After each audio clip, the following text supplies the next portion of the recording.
자, 그림 5-3의 진입 시장 및 국가의 선택 과정을 보면 일단 크게 시장의 특성이라든지 기업의 전략적 태도, 경쟁 환경에 따라 하위 변수들을 고려를 해서 우리가 시장을 선택을 결정을 하고 이 시장 안에는 국가별로 이렇게 쭉 여러 개가 나뉘고 그다음 경쟁자가 어떤 선택을 했는지 시장을 이런 것들을 고려해 갖고 우리가 국가를 선택해야 되는 요소들을 이렇게 볼 수가 있는데 여기 뭐 시장 특성에는 시장 잠재력, 사업의 용이성 및 적합성, 전략 시장 여부, 기업의 태도에는 기업의 목적, 비용, 위험 불확실성 요소, 경쟁 환경에는 산업 구조, 경쟁자의 전략 이런 것들을 고려했을 때 우리가 해외 목표 시장의 선택 및 결정하는 국가를 우리가 선택할 수 있다. 이걸 그림으로 이렇게 설명을 드리고 있어요. 해외 시장을 평가하는 방법에는 여러 가지 기법들이 있는데 우리가 이제 해외 시장을 좀 주관적으로 평가하는 게 아니라 객관적으로 우리가 평가를 해가지고 우리가 이제 과학적인 타당성을 제공하는 기법들을 우리가 배워야 되는데 그중 한 방법이 이제 그리드 방법이라는 게 있거든요.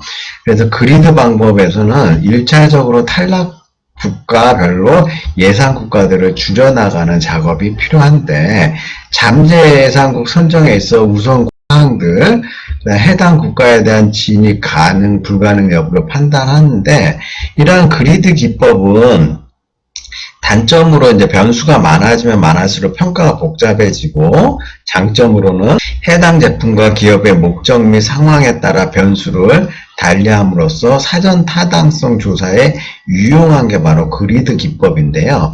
다음 장에 그림과 표로 이렇게 보면은 그리드 평가 방법에는 다양한 요소들을 이렇게 고려를 해갖고 진입이 가능한 시장이냐 100% 소유권 인정 여부, 라이센싱 다시 소유권 인정 여부, 그다음 수익성 요소에는 필요한 투자 규모, 직접 비용, 조세율, 현재 시장 규모, 뭐 3년에서 5년 후 시장 점유율, 뭐 총계, 위험 요소에는 어떤 게 있는가, 뭐 감소 예상 비율, 환율, 정치적 불안정성, 현재의 경영 관련 법률, 뭐 총계 이렇게 해가지고 옛날 다니엘 레더버그의 인터내셔널 비즈니스 책에 나와 있는 것들을 번역해가지고 여기 그리드 평가 방법을 소개를 하고 있는데 이런 영향 요소들 하나하나에 또 가중치를 이렇게 둬가지고 0점부터 5점 사이에 이렇게 해서 중요한 요소들의 점수를 우리가 파악을 하는데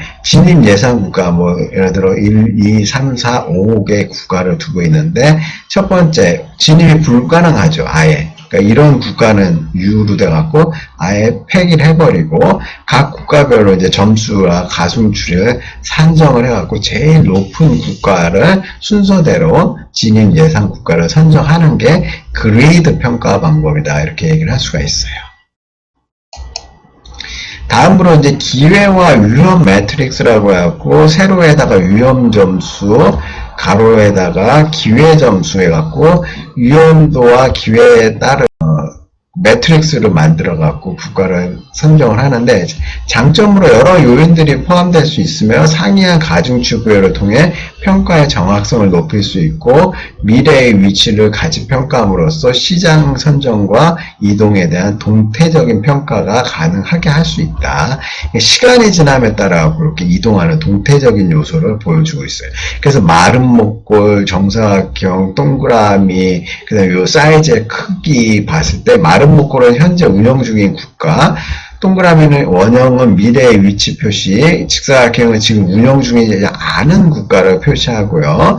전 세계의 세계 평균 기회 및 위험 점수, 미래의 세계 평균 및 위험 점수 이렇게 해가지고 표를 나타낼 수가 있죠. 위험 점수는 점수가 높을수록 위험이 낮은 것을 의미하고 기회 점수는 점수가 높을수록 기회가 높은 것을 의미한다.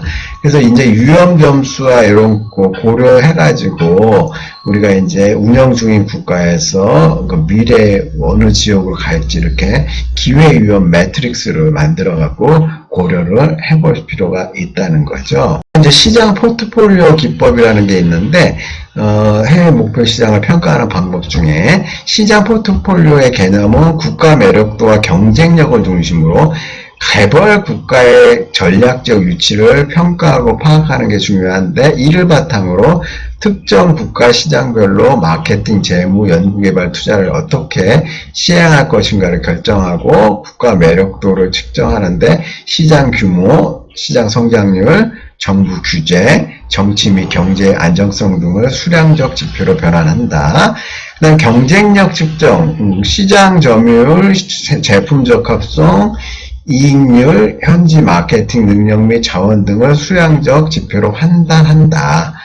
그 다음에 국제기업의 특성에 맞게 가중치를 부여하여 이들을 지수화함으로써 개별 국가들이 시장 포트폴리오상 투자 성장, 지배 철수, 선택, 수확 철수, 전략적 선택을 할 수 있게 포트폴리오를 만들어주는 게 중요한데, 국가 매력도를 측정하는 요소, 경쟁력을 측정하는 요소, 이런 것들이 있다를 여러분들이 좀 알아두실 필요가 있어요. 이걸 그림으로 이제 설명을 드리자면은, 우리가 경쟁력이 높을 때, 국가 매력도가 높거나 낮을 때, 그러니까 여기서 국가 매력도가 높은 쪽, 낮은 쪽, 경쟁력이 높은 쪽, 낮은 쪽, 이렇게 얘기를 할 수가 있죠. 경쟁력은 낮고, 국가 매력도가 높을 경우에는 우리가 지배를 하거나 철수 전략을 고려해야 되고요.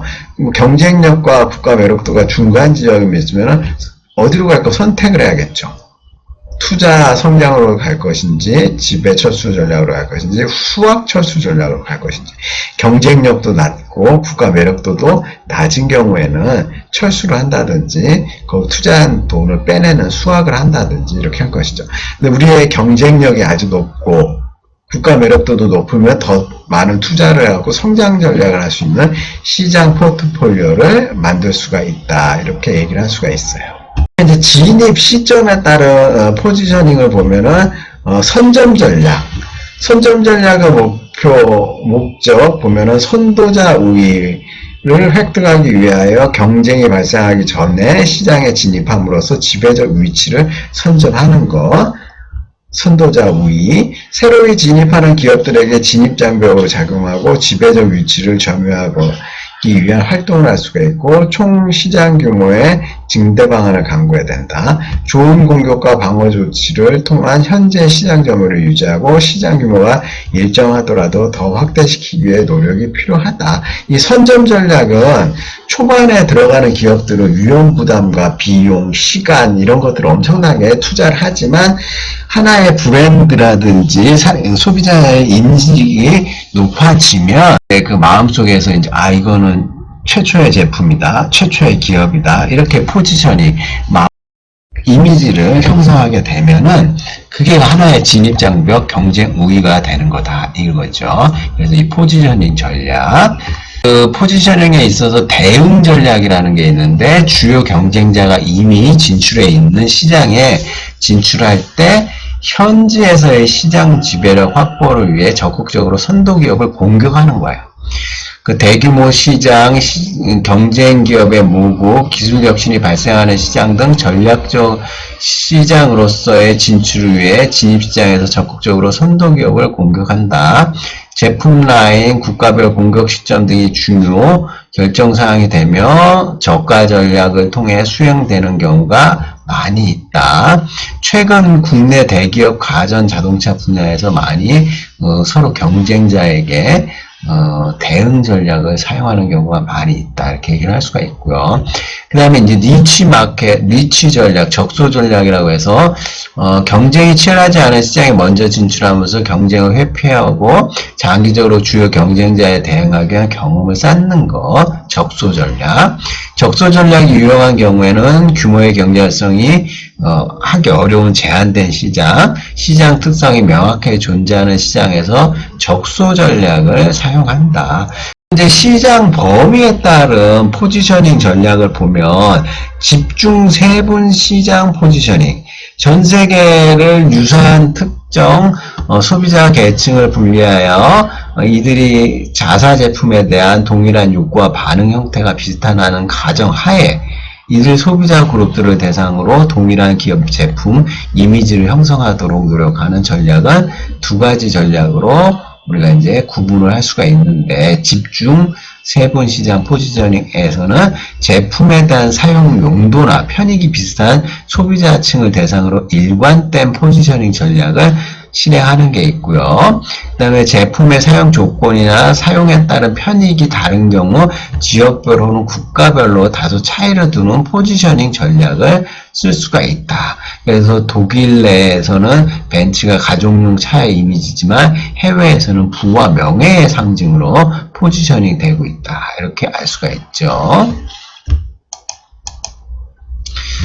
자, 그 다음에 광범위 그 포지셔닝을 보면 규모의 경제 달성 가능성이 높은 재화와 소비자들의 사용 조건이나 편익 조건이 비슷한 제품, 시장 세분화를 하기 어려운 경우에 실행한다. 전 세계 시장을 대상으로 동일한 포지셔닝 전략을 실행하여 전 세계적인 이미지를 형성하는데, 여기 예를 들어 메가 브랜드를 강조하는 전략으로 한 국가에서 통일된 이미지를 획득하면 레버리지, 지렛대 효과를 통해 다른 국가에서도 이러한 이미지 효과를 활용할 수 있다. 소비자 기호 및 관심의 차이, 경쟁 구조와 양상, 제품 시장의 성숙성 여부, 그 다음에 소비자 구매력의 차이 등에 따라서 포지셔닝 전략을 다소 수정할 수도 있다. 그래서 이제 광범위 그 포지셔닝 전략은 뭐 애플사 하면은 우리가 혁신 기업 혁신 포지셔닝 해갖고 애플의 아이폰을 들고 다니면 왠지 혁신적이고 유행과 트렌드를 잘 선도하는 사람으로 이미지가 되어 있는 거랑 비슷하죠.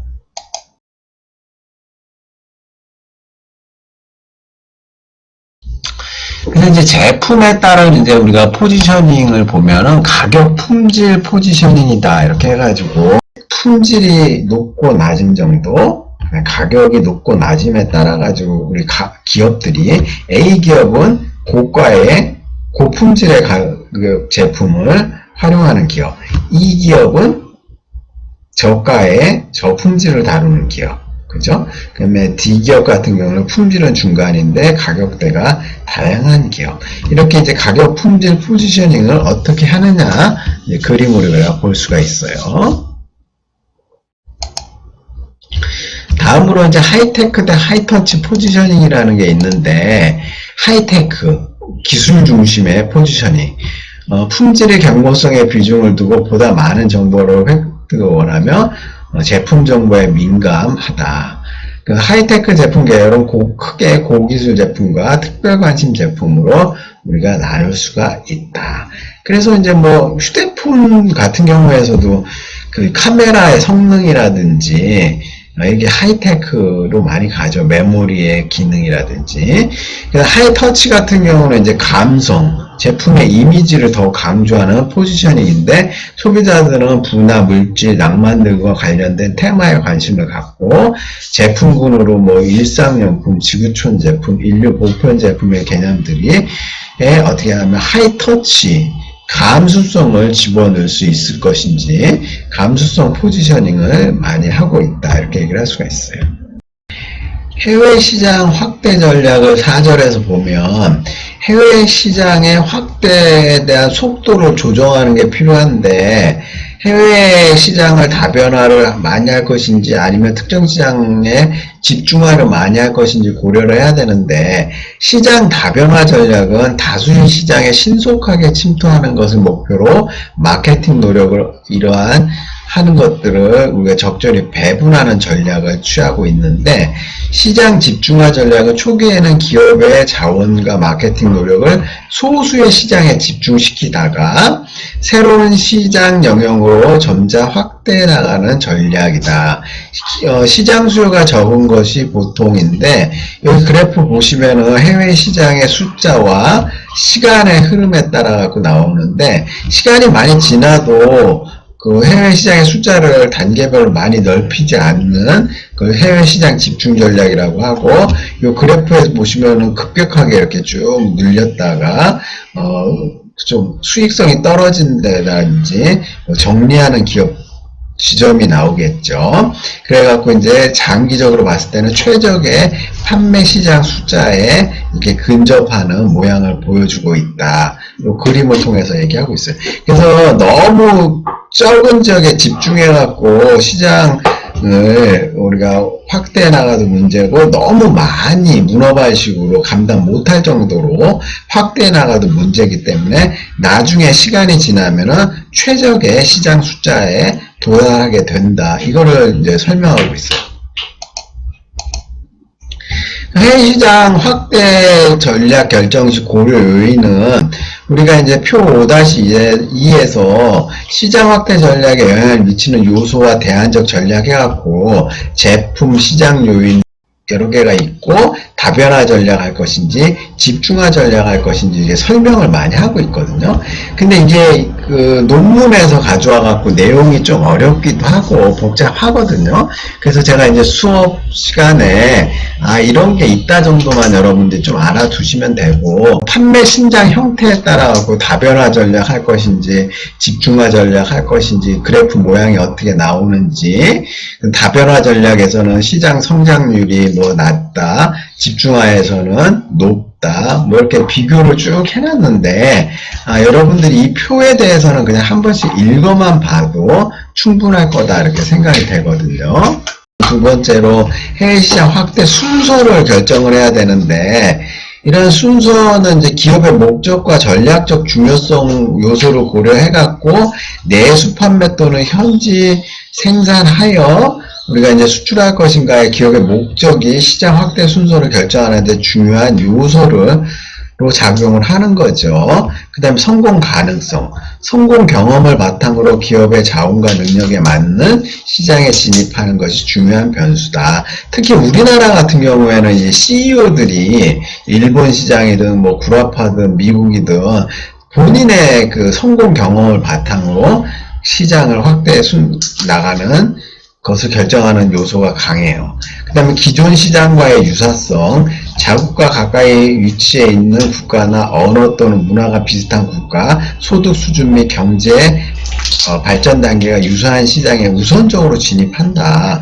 그래서 우리나라가 이제 과거에 일본에 많이 수출을 하고 했던 이유 중에 하나가 시장과 유사성, 이런 것들이 이제 많이 영향을 미쳤다. 그 다음 비용과 위험 요소를 봤을 때 시장 선택에 있어 비용과 위험 요소의 최소화가 중요한 변수로 작용하고, 해외 시장에서 필요한 자원들인 노동력과 투입 원자재, 기술 등의 비용뿐만 아니라 이들 자원들의 이동에 따르는 비용과 세금을 최소화할 수 있는 시장을 선택하는 것이 중요하다. 여기는 운송비부터 시작해가지고 법인세, 소득세 이런 것들을 최소화해갖고 해외 시장을 확대하는 순서를 결정하는 것이 중요하고, 다국적 기업들은 이러한 비용들 요소가 굉장히 금액적인 측면에서 크기 때문에 이런 요소들을 신중하게 철저하게 고려를 하고 있다, 이렇게 말씀을 드릴 수가 있고요.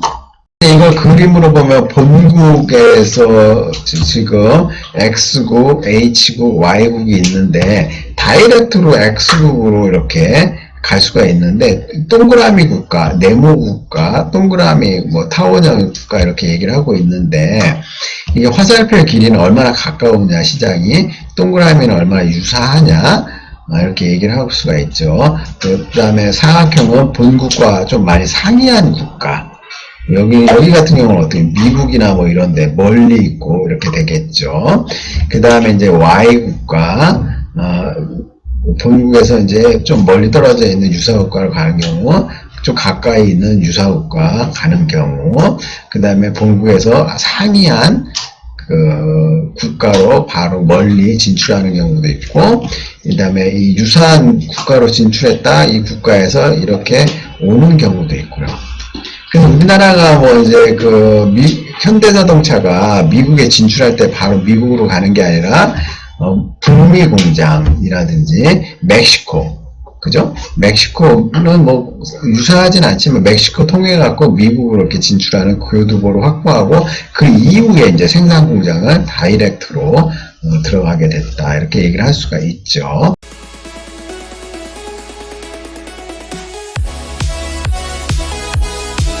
이번 챕터에서는 STP 전략, 마케팅 관리에서 배웠던 세그멘테이션, 타겟팅, 포지셔닝 전략을 국제 마케팅에서 어떻게 적용을 할 수 있는지, 그 다음에 이제 세그멘테이션의 기준과 방법, 거기에 들어가는 변수들 설명을 드렸었고요. 이제 세그멘테이션 다음에 뭐가 나오죠? 아니, 타겟팅이 나오죠. 타겟팅. 어떻게 목표 시장, 잠재 시장을 타겟팅하고 선택을 할 것인지, 해외 시장 선택 기법들, 그리드 기법이라든지, 기회 위험 매트릭스, 시장 포트폴리오 방법들, 그 다음에 소비자들의 마음속에 제품의 이미지를 심어주는 포지셔닝 전략에는 다양한 것들이 있는데, 뭐 품질, 가격, 포지셔닝도 있고요. 그 다음에 향후에 해외 시장을 확대해 나가는 과정에 있어서 해외 시장을 이제 우리가 다변화, 집중화를 하는데 어떻게 할 것인지, 기업의 자원과 시간과 자금이 한정이 되어 있기 때문에 이 모든 것들을 뭐 과감하게 많이 여러 군데에 투자하는 게 힘들어요. 그래서 해외 시장을 선택하고 확장해 나가는 순서에 어떤 요소들을 우리가 고려를 해야 될 것인지를 충분히 생각하고 판단해 볼 필요가 있다, 이렇게 얘기를 하고요. 5장에서는 해외 시장 선택 및 확대하는 방법들에 대해서 좀 더 객관적이고 과학적인 내용을 다루려고 했는데, 분량이나 내용이 굉장히 좀 딱딱하면서 많이 있죠. 그래서 실제로 이런 것들을 이제 통계적 기법이나 이런 것들을 적용을 해갖고 좀 더 과학적으로 세련되게 보이게 차트를 만들고, 이런 것들이 이제 마케팅이나 국제 마케팅에서 우리가 이제 수행해 기법들, 요소들이다, 이렇게. 어떤 학생이 마케팅에서 뜬구름 잡는 두리뭉실한 얘기가 아니라 실질적인 도움이 되는 내용을 배우고 싶다 얘기했는데, 이러한 이론적인 것들을 바탕으로 이론에다가 실제 상황들을 접목을 시켜갖고 응용하는 거. 그러니까 이론적인 내용이 있어야지 뜬구름이 아니라 탄탄한 마케팅 전략, 국제 마케팅 전략 요소가 수립이 되고 제시가 된다, 그렇게 말씀을 드릴 수가 있거든요. 그래서 이제 해외 시장 선택 및 확대 5장 을 통해 가지고 우리가 국제 마케팅 전략 수립의 첫 번째 파트를 배웠고요. 이 이후부터는 이제 제품 전략, 가격 전략, 촉진 전략, 유통 전략에 대해서 하나하나 챕터에 대해서 배워보는데, 이 네 챕터 뒤에 나오는 것들이 국제 마케팅의 제일 핵심 중에 핵심이다, 이렇게 말씀을 드릴 수가 있죠. 그래서 이제 이 그 핵심적인 내용을 중심으로 해갖고 여러분들한테 설명을 드리고, 각 챕터별로 이제 그 주제에 맞는 재밌는 유튜브 영상이라든지 교육 활용할 것들이 있으면은 여러분들한테 차수별로 조금씩 이렇게 보여드리면서 마무리를 하려고 하거든요. 벌써 이제 시간이 이제 개강하고 나서 많이 시간이 이제 흘러갖고 우리가 이제 어느 정도 뼈대나 내용을 갖춰가는 것 같아요, 국제 마케팅에. 그래서 여러분들이 이제 생각했던 거랑 좀 다를 수도 있지만은, 이 앞에 내용 자체들이 좀 딱딱한 것들이 많아서 미리 교과서를 좀 읽어주시고, 그 다음에 제 설명 동영상도 한 번만 듣지 말고 두어 번 시간 날 때마다 플레이 하시면서 들어주시면 될 것 같아요. 자, 수고 많았고 다음 영상에서 또 설명을 드리도록 할게요.